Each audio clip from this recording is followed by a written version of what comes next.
absolutely tufty. New Year's Eve, 1999. A new century and a new millennium. Let's drink a great big slurpy toast to peace and understanding around the globe. Bravo! After all, if history teaches us anything, it is that in the words of St. Bert, what the world needs now is love, sweet love. Yeah. Total codswallop. If history has taught us anything, it is that the story of man is one long round of death and torture and burning people as witches just because they've got a wart. I'm sorry about the food, by the way. Unfortunately, my cook got invited to an orgy at Delia Smith's house. And so our chef for this evening is the man who cleans out the septic tank. Baldrick!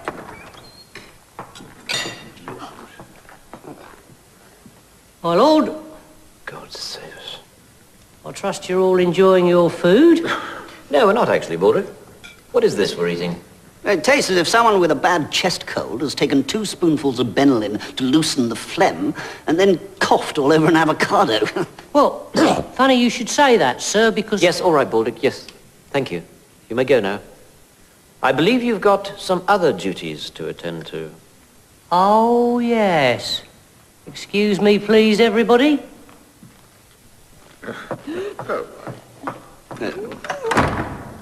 Now, where were we? We were very well toasting the future. Yes, and I suppose it might also be a perfect time to look to the past. How on earth can one look at the past? You can't see something that's already happened. Unless you're on the lavatory. Good point, Bish. Yes, or unless one's got a time machine. How likely is that? Well, very likely, actually, darling. Because I've just built one.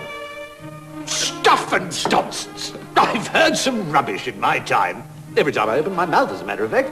But a time machine? It's just cobblers. I can assure you it is not. This is an original sketchbook by Leonardo da Vinci. And in the last year, I myself have built a time machine to his exact specifications. Ladies and gentlemen, the greatest breakthrough in travel since Mr. Rodney Tricycle thought to himself, I'm bored with walking. I think I'll invent a machine with 3 wheels and a bell and name it after myself. Behold, the time machine. Well, glaze my nipples and call me Rita. I mean, it can't be real, Blackadder. It's a practical joke, surely. Certainly not. When was the last time I played a practical joke? Well, there was the time you said you were dying of kidney failure, and I donated one of my kidneys to save your life, and then you said it was an April Fool, and we had to throw my kidney away. Well, yes, there has been the odd hilarious practical joke, but not this time. This is a working time machine. And to prove it, I suggest a wager. I will bet you each £10,000 that I can travel through time and bring back any items of historical interest which you choose to nominate. Darling? Well, yes, all right. Yes, if you can travel through time, I'll pay up. So long as you bring back with you a genuine Roman centurion's helmet. Very well. A Roman centurion's helmet. No, that's much too easy. What about the actual Wellingtons actually worn by Wellington on the day he won the Battle of Waterloo? Lady Elizabeth would like the actual Wellingtons worn by the Duke of Wellington on the day he won the Battle of Waterloo. Anyone else? Oh, yes. Yes, I've got one. I want you to get, I'd like to see you get your hands on these, an ancient, reeking, stinking pair of 200-year-old underpants. 18th century body huggers, that's the ticket. Very well. I shall be on my way. This will, of course, take no time at all in your time. I shall merely step in, there will be a momentary shuddering, and I will emerge triumphant. Farewell, dear friends. Well done, Balders. This is very impressive. I'm sorry that I didn't have time to build it myself. Don't worry, my lord. I'll follow Mr. Da Vinci's instructions to the letter. Even though you can't actually read. That's right, my lord. But I have done a lot of Airfix models in my time. Right, so we've got the Centurion's helmet. Very good. Now the boots. Excellent. The underpants. Where are the underpants? Oh, here you are, my lord. They're my very best pair, and coincidentally, also my very worst. So they are, in fact, your only pair of underpants. That's right, my lord. Oh! Look at that! Oh, my God! Right, let us get all this stuff going, shall we? Right, my lord. Yes. Right. Shake it about a bit. Make it look real. The best New Year's Eve prank ever.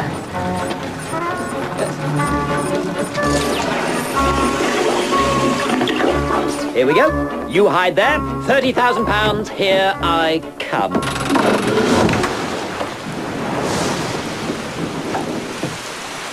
Right.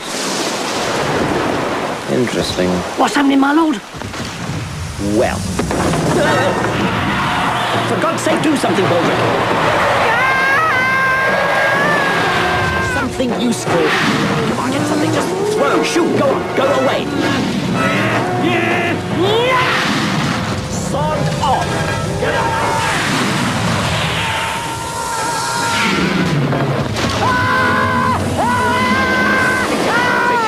The underpants. Try the underpants.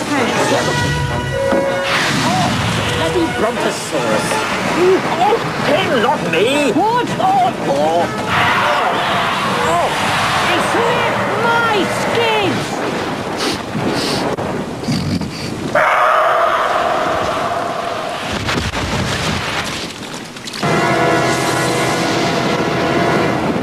Fascinating. One of history's great mysteries solved.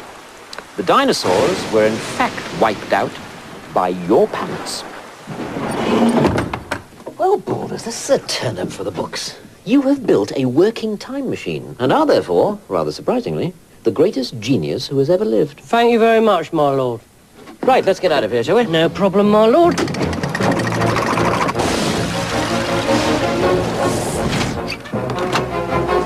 Can you set the date so we can get home? Yes, I just turn that there, pull that there, reset that there, pull this lever like that, and the date should come up.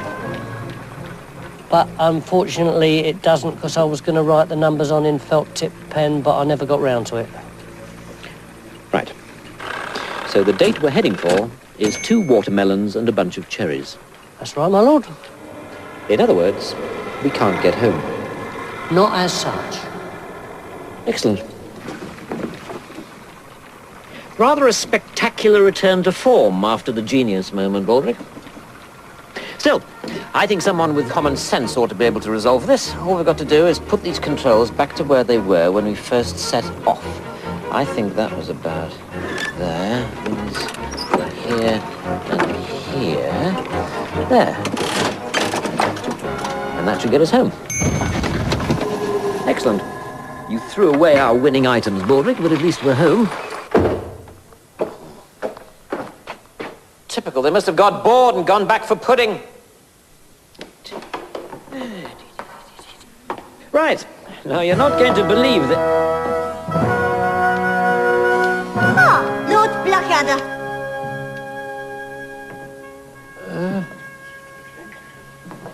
Elizabeth the First. You're wearing very weird clothes. And you're looking rather old and ugly, actually. Is that right? Of course it's right. I'm always right. Of course it's right. Elchie, Ma'am. Edmund has been very cheeky. Shall I laugh at him or chop his ugly head off? Well, one hates to be harsh, ma'am, but I do think a bit of choppy is the only apt reaction. Very well. Kill him! Unless, of course, Eddie, you've got a present for me? A present? Yes, certainly, Your Majesty. A present. Quickly, getting bored now. Yes. Now, these may not look much. They don't. No, but, well, let's say that there was a place where you could buy absolutely everything. We already have those, Blackadder, and they're called markets. Right. Well, imagine that, but times 10.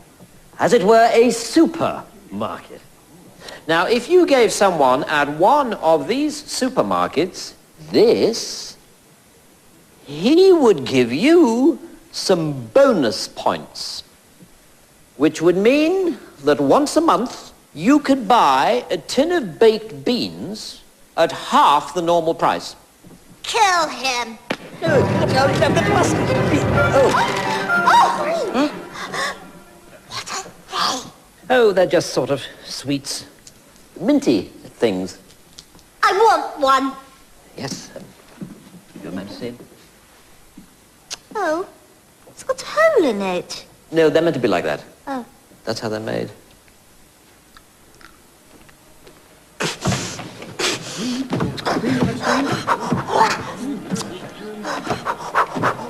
Oh, Blackie, you are so naughty. It's the tastiest thing in the history of the world. Try one, Melchie. What's thick? Yes, indeed, ma'am. Most pleasant. This is incredible, because, do you know, Smelchy, the way it usually smells so bad it's like you've eaten a whole stoat for your breakfast. Well, I am aware I have a less than orthodox mouthful odour, ma'am, yes. Yes, well, you don't smell like that anymore. You smell absolutely yummy now, and not at all like a turd. Ah, what a pity. Well done, Blackie. Here, take this, you sexy blood. Thank you, ma'am.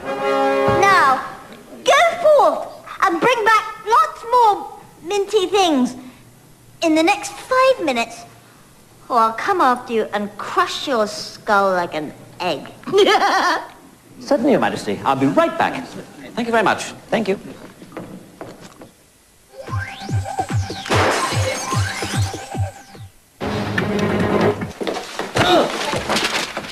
Oh, I'm so sorry. I am sorry. Wait a minute. You're not... Will Shakespeare, yes. Don't say it, I know. You hated Two Gentlemen of Verona. This one's much better. Well, bugger my giddy aunt. You couldn't just sign something for me, could you? Well, certainly. Sorry, Sister Biro.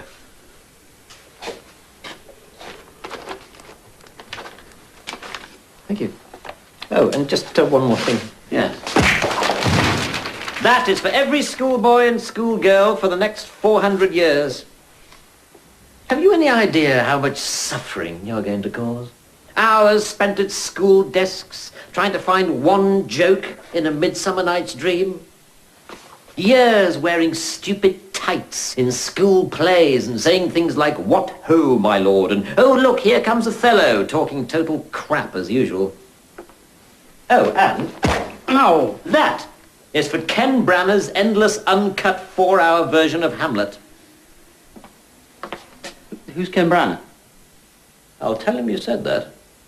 And I think he'll be very hurt.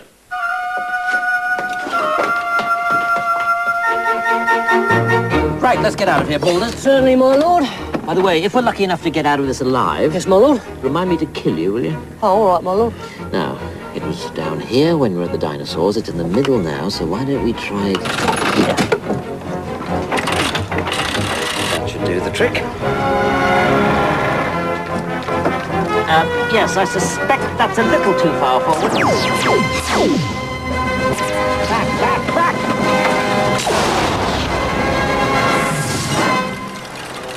Oh, God, where are we now?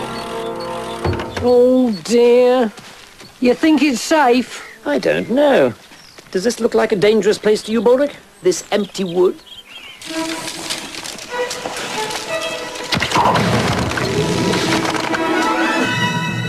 Well, what have we here, my tough band of freedom fighters who have good muscle tone and aren't gay?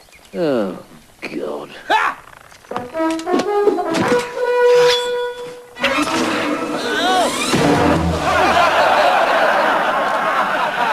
Look, lads, we've captured Lord Blackadder! Wait a minute. Are you Robin Hood? Am I Robin Hood? Is Will Scarlet a puff in tights? Is Friar Tuck a fat tub of lard with a ridiculous haircut? Is Maid Marian a hot little honey with thighs like two halves of a nutcracker? Yes, I am. Whoa! What? Whoa! Whoa! Well, yes, it's nice to meet you at last. because there's one question I've always wanted to ask you. Fire away! One final question before I impale you with my magnificent weapon. And I'm not talking about my enormous... Yes, I know you're not. Oh, right, sorry. What puzzles me is this. You rob from the rich. Yes! That's right, yeah. And then, when you've robbed the rich, you give it all to the poor. Yes! I love giving it to the poor! Whoa! Whoa! Now, that's the bit I don't understand. You men risk your lives in combat? Yes! You risk certain death if you're caught? Yes. You live here in this forest in total squalor? I mean, I'd hate to think what the toilet facilities are like around here. Not very nice, actually. And yet you still give every single penny to these so-called poor who just sit on their backsides all day. All right, shut up now. Laughing at you, saying, oh, no need to go to work today. Robin Hood and his merry men will be along in a minute with a big pile of cash. I said shut up! I'm surprised they don't call you Robin Hood and his bunch of complete lunatics. Right, that is it! Shoot him, boys! I'm great and he's not! Robin Hood and his band of merry morons. Ready? Aim! Fire! Oh, no. Can I say that I think you made the right decision? So do I, gorgeous. Ding dong. Well, Maid Marian was pretty friendly. So was Will Scarlett. Really nice guy. Still, the sooner we get home, the better. We've started to affect history, and that's dangerous. We've already wiped out the dinosaurs and killed Robin Hood. God only knows what's going to happen next time.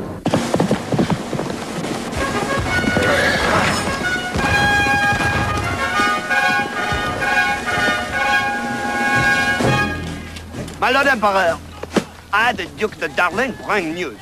The English have reached Waterloo. Good, prepare to attack. Very well. But first, I would like to ask, why do we want to invade Britain in the first place? I mean, their wine is made of the pee-pee of cows, and their women all have big beards. We invade, darling, because the British think they are so tough. They think we French are sissies. They call us weeds and whoopsies and big girls' blouses. With respect, my Emperor, we are whipsies. We invented the tapestry, the souffle, and the sweet liqueur.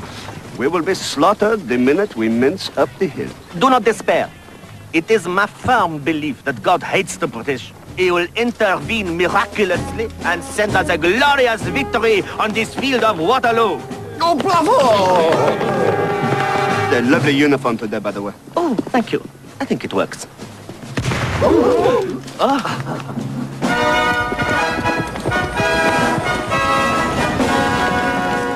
Your Grace, the French are approaching.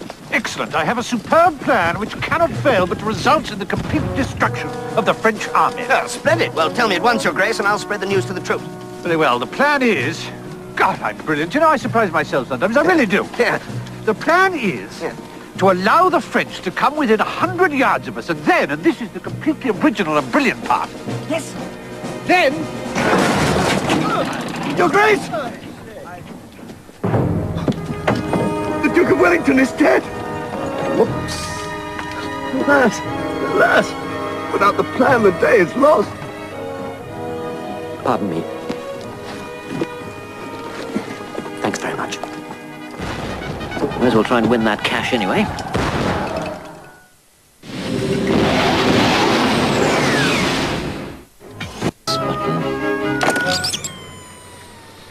Well, fingers crossed.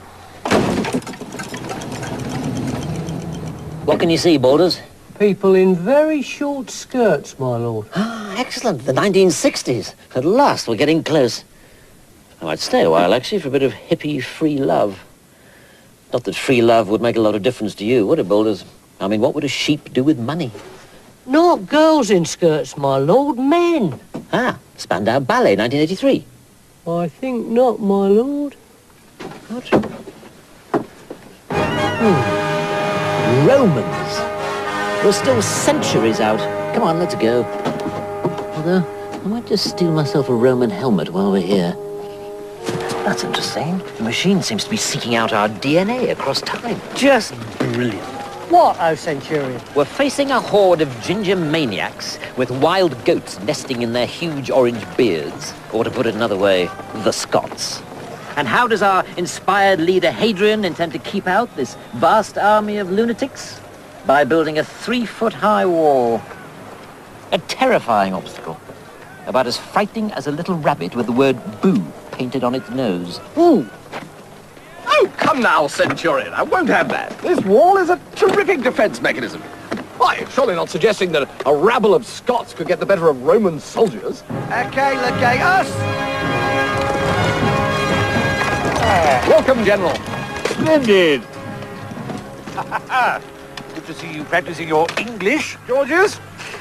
Sed mihi nuntiatem est, Romanum undique oppugnare. Sed imperator nihil fecisse, praeter matrem vena venisse, et cumque uxorem duxisse. Itaque, senatus copiasse Britannia revocare ad civitatem nostrum imperialem defendem constituis. Did you hear that, Baldus? I certainly did, O Centurion. Back to Rome at last. Meus. Say, this is interesting. There appears to be a large orange hedge moving towards us. That's not a hedge, Consul. That's the Scots.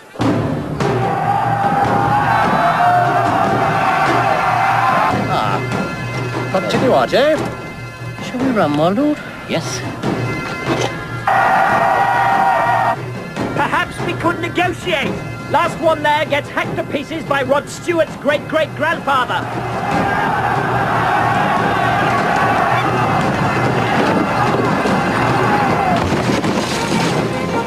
Let's get home, Baldric. We don't know where home is. We're doomed to float through time for all time. Oh, woe is me! Shut up, Baldric. Shut up. There is one final thing to push, which may be our salvation. Or not. Because it is, in fact, a lollipop. Raspberry flavoured, my lord. Oh, God. I'm going to spend the rest of my life in a small wooden room with 2 toilets and the stupidest man in the world. Wait, my lord, do not despair, for I have a cunning plan. Can I say I'm not optimistic, Baldric? To be quite frank, my lord, neither am I. My family have never been very good at plans. So, with suitably low expectations, what is your cunning plan to get us home? Well, my lord, you know how when people drown, their whole life flashes in front of them? Yes. Well, if you stuck your head in a bucket of water and didn't bring it out again, then your whole life would flash in front of you, and you'd see where all the knobs and levers were when we first set off, and then, if you pulled your head out again, just before you died, you could guide us home. Baldric? My lord? Good plan. With perhaps just one tiny modification. Oh!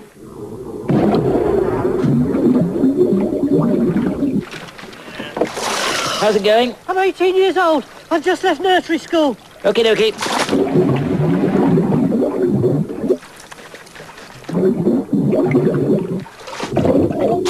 I'm 25. I'm back at nursery school.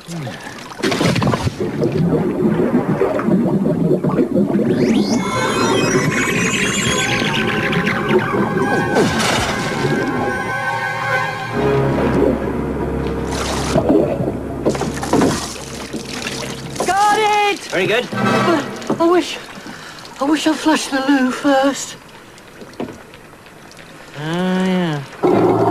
As we approach the end, my lord, what do you think we've learnt on our great journey? Good question, Baldric. I suppose I've learned that I must buy you a much stronger mouthwash for Christmas this year. How about you? Oh, I don't know. I suppose I've learnt that human beings have always been the same. Some nice, some nasty, some clever, some stupid. There's always a Blackadder and there's always a Baldric. Yes, very profound, Baldric.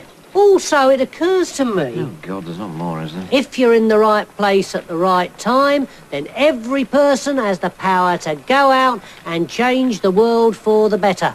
God, you really are as thick as clotted cream that's been left out by some clot until the clots are so clotted up you couldn't unclot them with an electric declotter. Aren't you, Baldric? Real change comes from huge socio-economic things that individuals have no effect on. Unless you're king or prime minister or something. Well, yes, I suppose they can make a difference. But for the rest of us, all we can do in life is to try to make a bit of cash. Which is what I intend to do right now. Hang on. Did you see?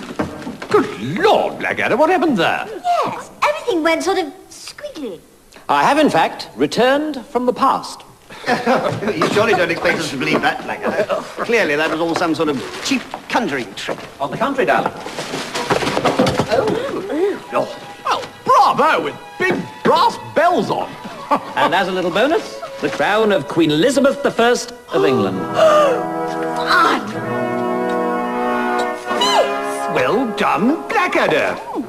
But tell me, all this stuff about changing history with time travel, you must have had to be damn careful. Oh, I was. Very careful.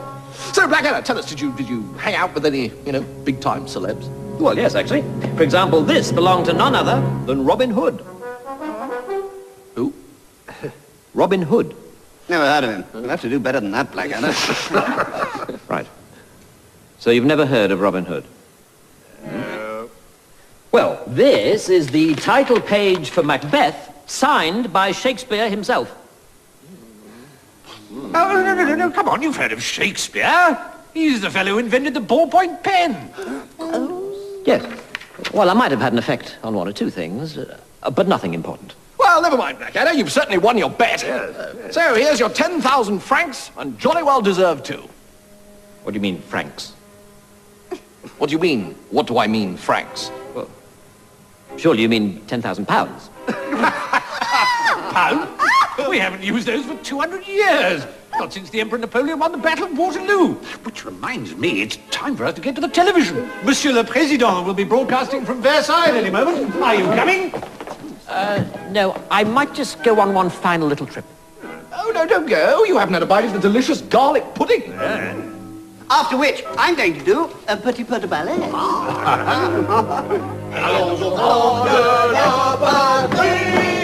Right, that's it.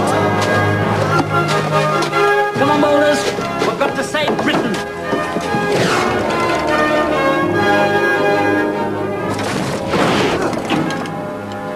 I thought I'd just drop in to wish you good luck with the battle. You can't lose. Hello, darling.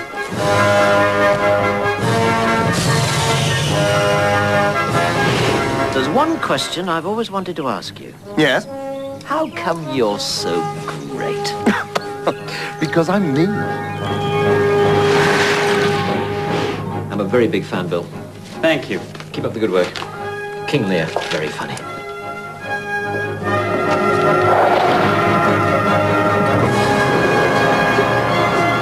Good Lord, Blackadder, what happened there? Bravo! And here, a front page of Macbeth, signed by Shakespeare himself. Oh, my God! That's better. Well done, Blackadder. But what about all this stuff about changing history through time travel? You must have had to be damn careful. Oh, I was. Very, very careful. Intriguing thought, actually, isn't it? You know, the smallest thing can change history. Imagine if Wellington had died before the Battle of Waterloo, we'd all be French. Or if someone hadn't invented deodorant, we'd all be smelly. The tiniest thing can affect the course of human history. Think what turmoil an unscrupulous person could wreak. Yes. Could you excuse me for just 5 seconds? Yeah, absolutely. Why don't you just go upstairs and watch television? I'll be back very, very soon. Ah, splendid. But do hurry, Blackadder. I don't want to miss the big shindig at midnight. Don't worry. I'll be back. Ulrich, I have a very, very, very cunning plan. Is he as cunning as a fox, what used to be Professor of Cunning at Oxford University, but has moved on and is now working for the UN at the High Commission of International Cunning Planning? Yes, it is. That's cunning.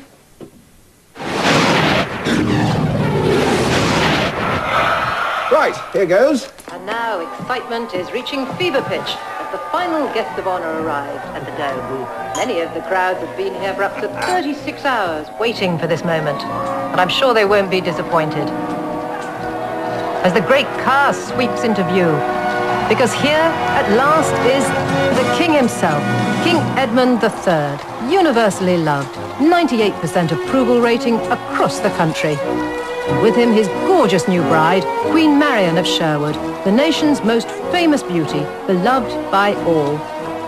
And here to greet them is the Prime Minister, unmarried of course, but now entering his 5th term of office. The relationship between the King and his First Minister particularly close nowadays, since the dissolution of Parliament 2 years ago. And what a great partnership these two have become, leading Britain magnificently into a prosperous and triumphant new millennium.